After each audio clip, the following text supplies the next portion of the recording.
Assalamualaikum warahmatullahi wabarakatuh. Di sini saya Hudaifa, Prodi Ilmu Hadis NIM U 2018-2030. Langsung saja di sini saya mau memaparkan makalah saya tentang najis mughaladah dan najis mutawasithah. Yang pertama, najis mughaladah, yaitu najis dari anjing, babi, dan binatang yang lahir dari keduanya, yakni perkawinan silang antara anjing dan babi atau keturunan silang dengan hewan lain yang suci. Najis mutawasithah yaitu najis tingkat sedang.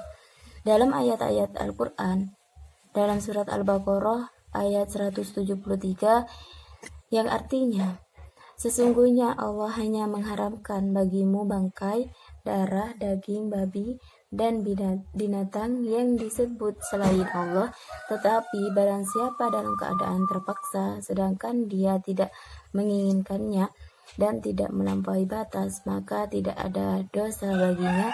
Sesungguhnya Allah Maha Pengampun lagi Maha Penyayang.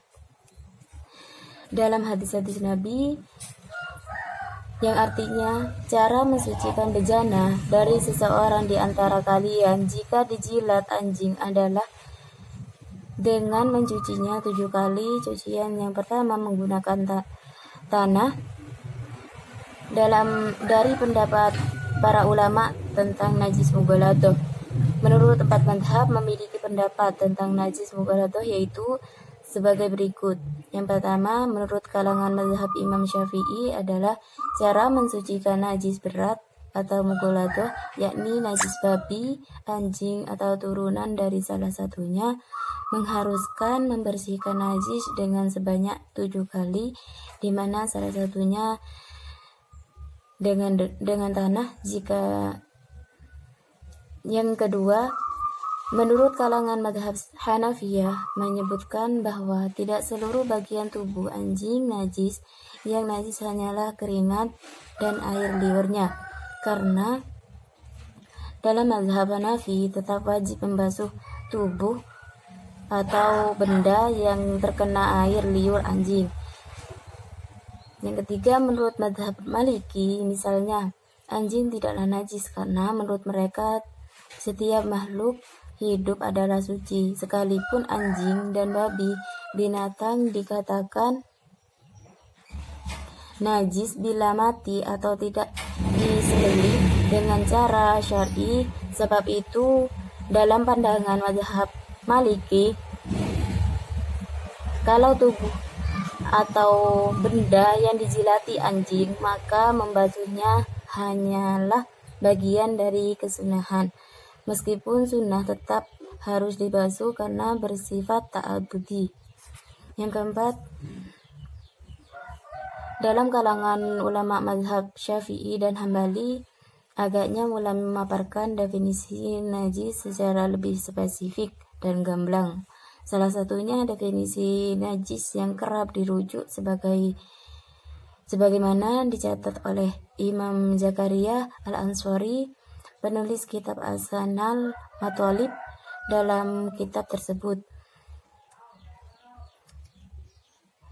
Menurut 4 mazhab Maliki, pendapat tentang najis mutawasithah yaitu sebagai berikut. Menurut Abu Hanifah berkata, boleh menghilangkan najis dengan semua benda cair suci yang bisa menghilangkan najis. Menurut Imam Syafi'i dan Ahmad berkata, tidak boleh menghilangkan najis kecuali dengan air. Adapun dari Malik, dalam hal ini ada 2 riwayat. Pertama, tidak suci secara mutlak.